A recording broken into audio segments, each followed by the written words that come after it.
right, welcome everybody to the Monday night Zen Buddhism and Meditation. My name is Mark,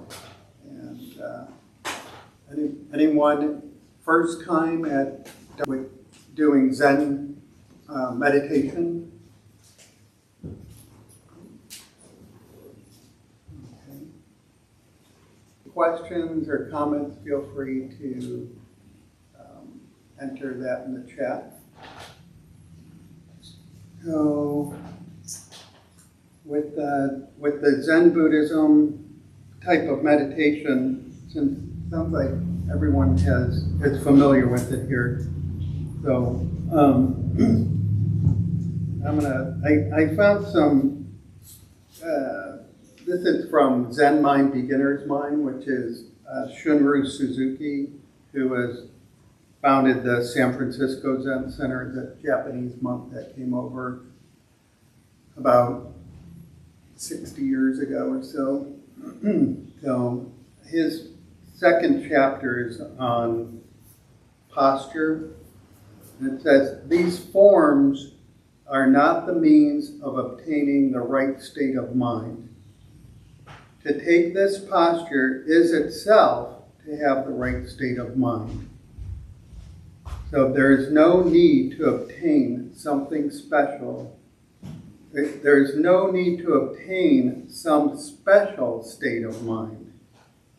So I think a lot of people, myself included, think like, oh, Zen Buddhism is like, something special. And it's really just sitting,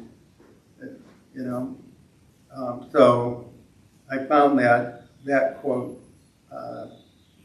pretty powerful, I guess. And then he talks a little bit about oneness of duality, which I'll leave that to Jeff, who teaches here on Tuesday and Saturdays. But so he said regarding posture, the most important thing in taking the Zazen posture, and Zazen is just another word for sitting meditation, a Japanese word, Zazen. So the most important thing in taking the Zazen posture is to keep your spine straight. Your ears and shoulders should be on one line. Relax your shoulders and push up towards the ceiling with the back of your head. So,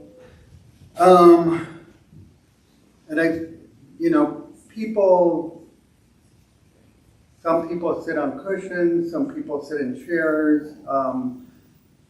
As far as posture, from what I have learned over the years, it's like you do the best that you can given your own situation. Some people have different issues, back issues. I have a brother who's in a wheelchair.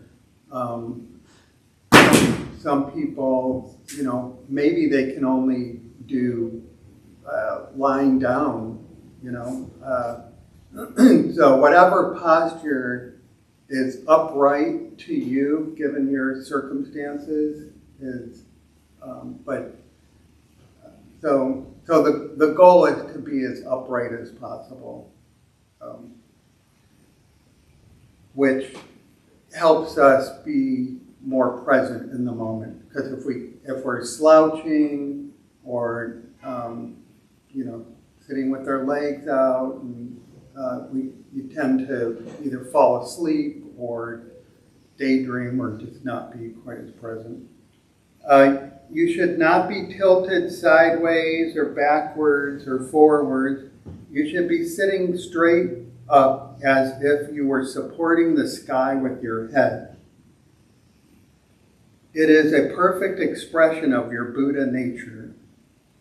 I thought that was kind of cool. These forms are not a means of obtaining the right state of mind. To take this posture itself is the purpose of our practice. When you have this posture, you have the right state of mind. So there is no need to try to attain some special state of mind.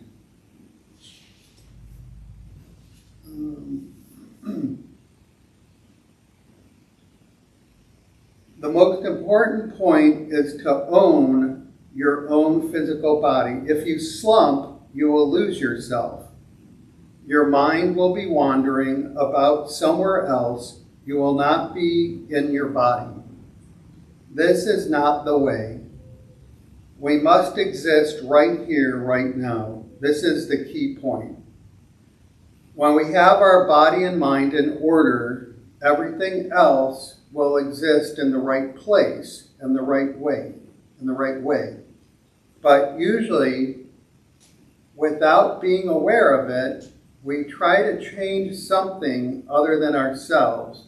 We try to order things outside of us, but it is impossible to organize things if you yourself are not in order. When you do things in the right way at the right time, everything else will be organized. You are the boss. When the boss is sleeping, everyone is sleeping. When the boss does something right, everyone will do everything right and at the right time. That is the secret of Buddhism. So try always to keep the right posture, not only when you practice Zazen, but in all your activities. Take the right posture when you are driving your car and when you are reading. If you read in a slumped position, you cannot stay awake. Try. You will discover how important it is to keep the right posture. And I know it's true for me. I have a lot of books I want to read, and I can read a few pages, and so I have to practice that upright posture while reading, probably. Let's see what else.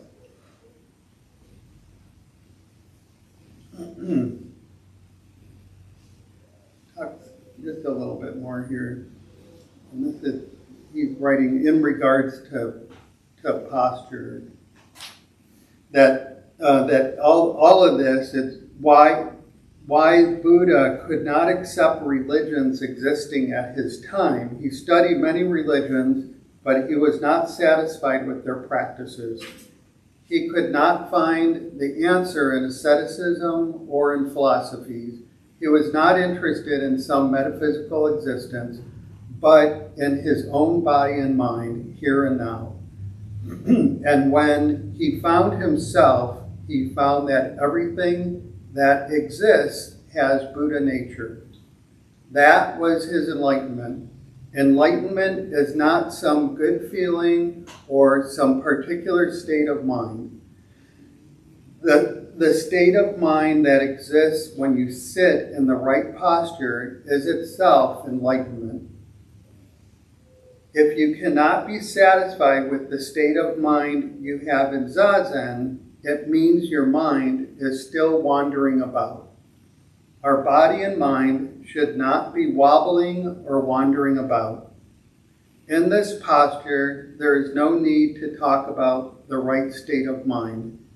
You already have it. This is a conclusion of Buddhism. So, I just have to keep reading and listening and hearing this message, because I find myself constantly judging my practice. Like, I think I'm not doing it right, but what he's saying is you just keep coming back to being present in the here and now. That just this is it. Just being present is enlightenment. And so with the posture, with the wandering mind, I just continue to. So with the Zen meditation, I'm not going to be talking. We're going to be meditating for about 20 minutes, and you have to kind of like prompt yourself every so often, check in with yourself. Am I slouching? Is my mind wobbling? Is my mind wandering? Am I thinking about what I should have done yesterday and what I should do tomorrow. Because then if your mind is wandering, that's not meditation, your mind's wandering. But if you keep bringing it back to the here and now, you're practicing. And that's part of the practice, why they call it practice, is practicing being present in the here and now. One of the most common things in Zen Buddhism that they recommend, especially newcomers or people, I've been practicing for about 7 or 8 years, and is to come back to your breath. A lot of Zen centers will just focus on your out breath, and like yesterday I went to Hidden Valley Zen Center up in a little bit north of Escondido, and the Zen priest there is really focused on the out breath. So when she is teaching, she's like, you breathe in and then you breathe out and count 1. And her 1 was like 1. And then that at the end, you like a little extra push it out. So when I first started practicing Zen, they just said sit. So not every place, places are different.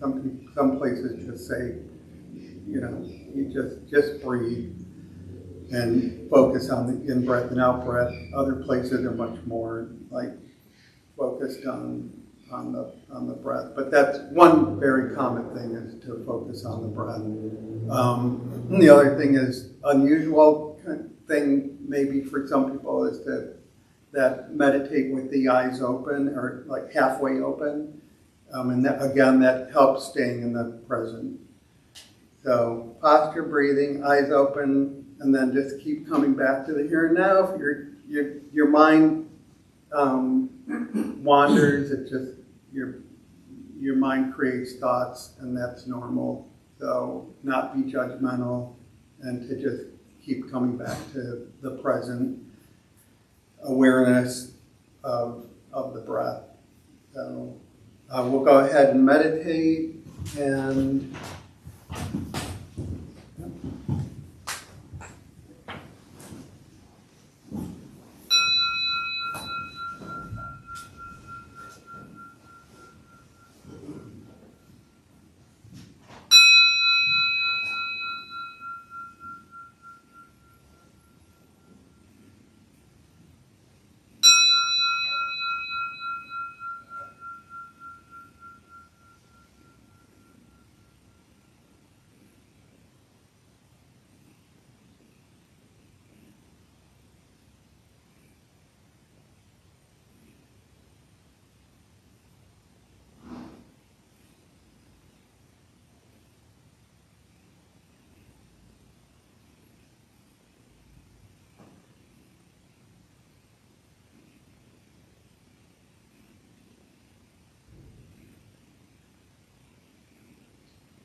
Anybody's legs, feet fall asleep?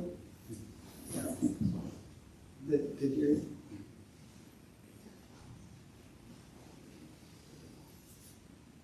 So, one thing you might want to do with your feet, how you guys are sitting, when you're sitting cross-legged like that, if you have this leg up on this other leg, you're cutting off the circulation. So if you can try to sit like this,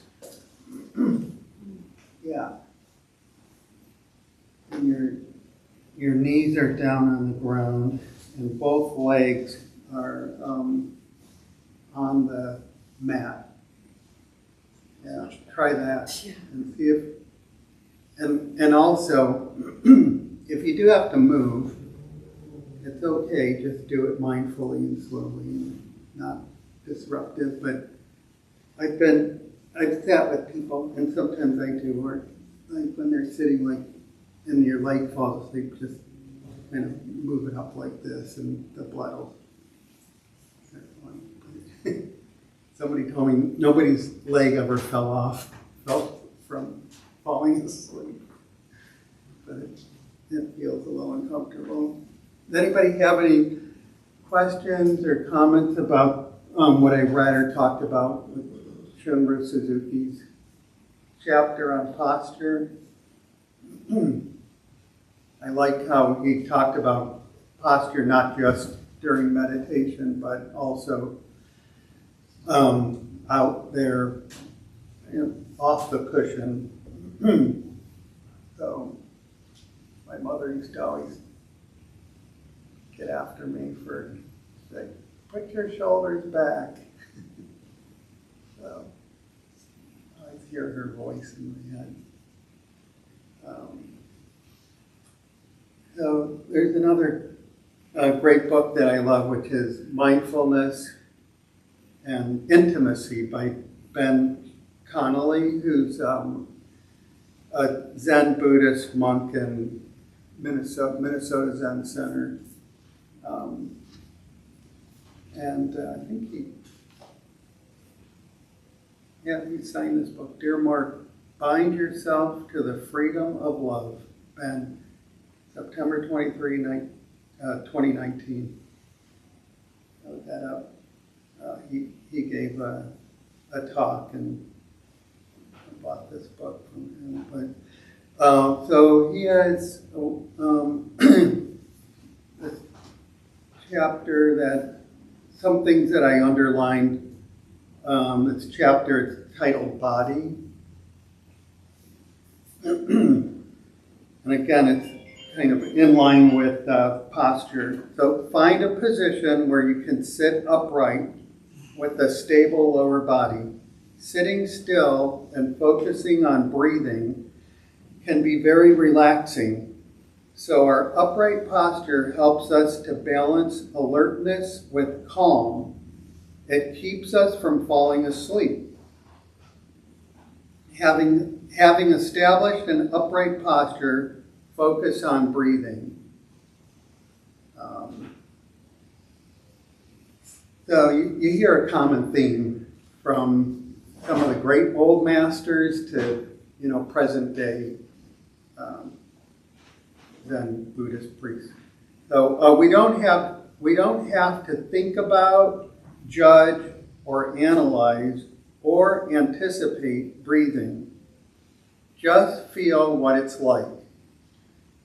So just keep coming back to the breath, and your mind will think, this is so boring because I have so many things that I got to accomplish and plan, and it's like, think about the focusing on the breath. It's so counterintuitive sometimes. Choose some particular area of the body to notice the breathing. In the nostrils, at the back of the throat, or in the abdomen.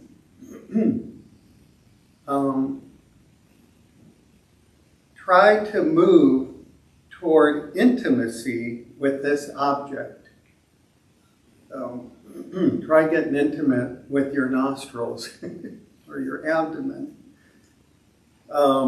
Settling awareness directly in the felt sensations of air moving into the body and out of the body, expanding and contracting with the flow.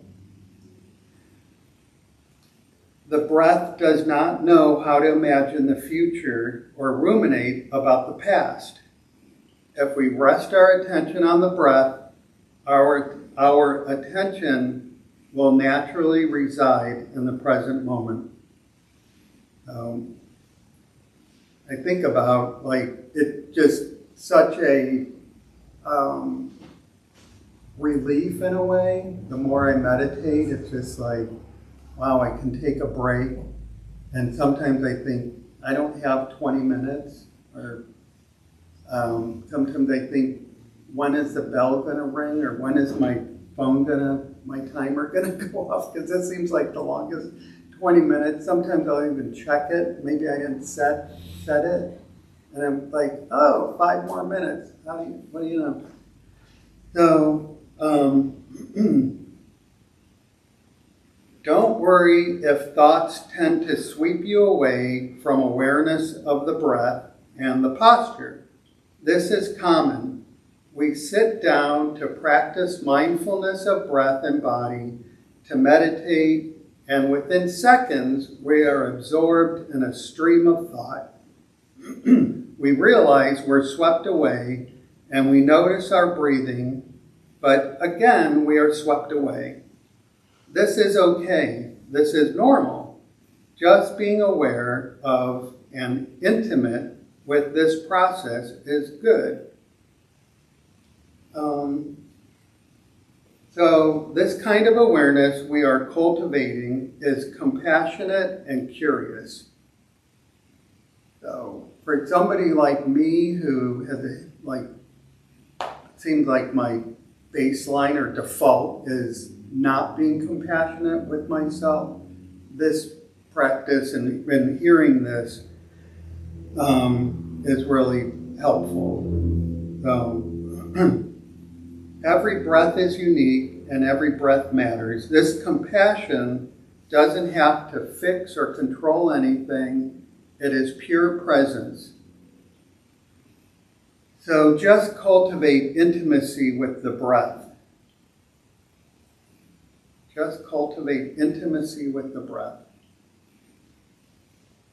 So, and some new concepts that I certainly have never thought about, being intimate with my breath. However, anything may arise during this practice. All kinds of thoughts and any kind of feeling you can imagine. If this happens, you're not doing anything wrong. Just return to this breath. Come home to the body. I have been describing formal sitting meditation practice, but at any time during the day, you can just pause and take 3 mindful breaths. I encourage you to do this frequently and see what happens.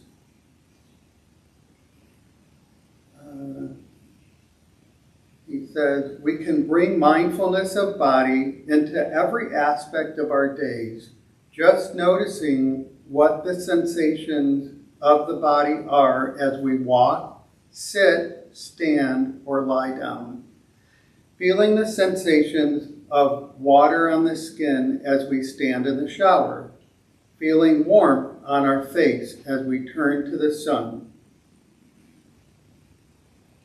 Noticing the ache in our back as we stand up from a long, stressful day. Feeling the rough, then smooth surface of a carrot as we peel, or feeling the warmth of a lover's hand as we walk hand in hand.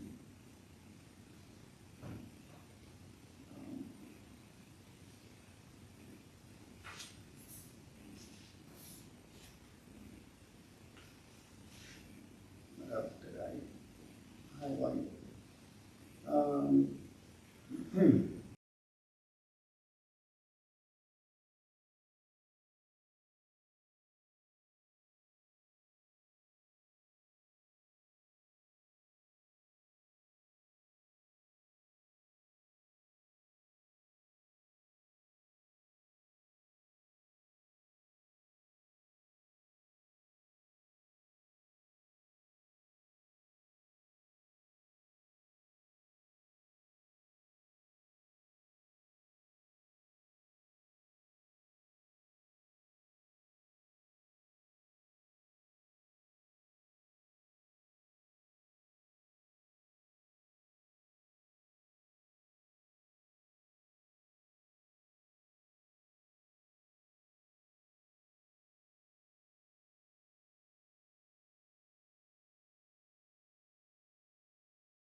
close out with the dedication of merit.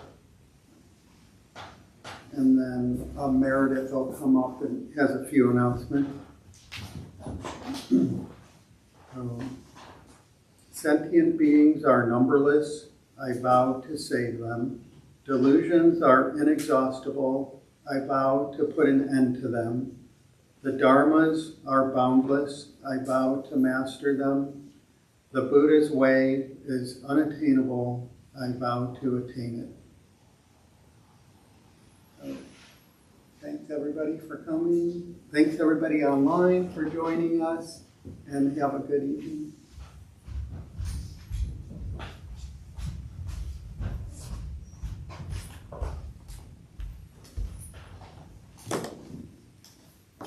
Hi everybody, I'm tonight's Miss Meredith. We opened the Dharma Bum Temple 17 years ago to introduce Buddhist practice to those who show up. Those who lead are not nuns, monks, gurus, masters, or teachers, and are not looking for students. They are simply practitioners sharing their interpretation of the practice. Every night we have different classes led by different people from various Buddhist traditions. We have a recovery sangha that meets several times a week for anyone with addiction, and our food redistribution program is every Thursday at 4:30. We have classes and programs every day, and everything we offer here is always free.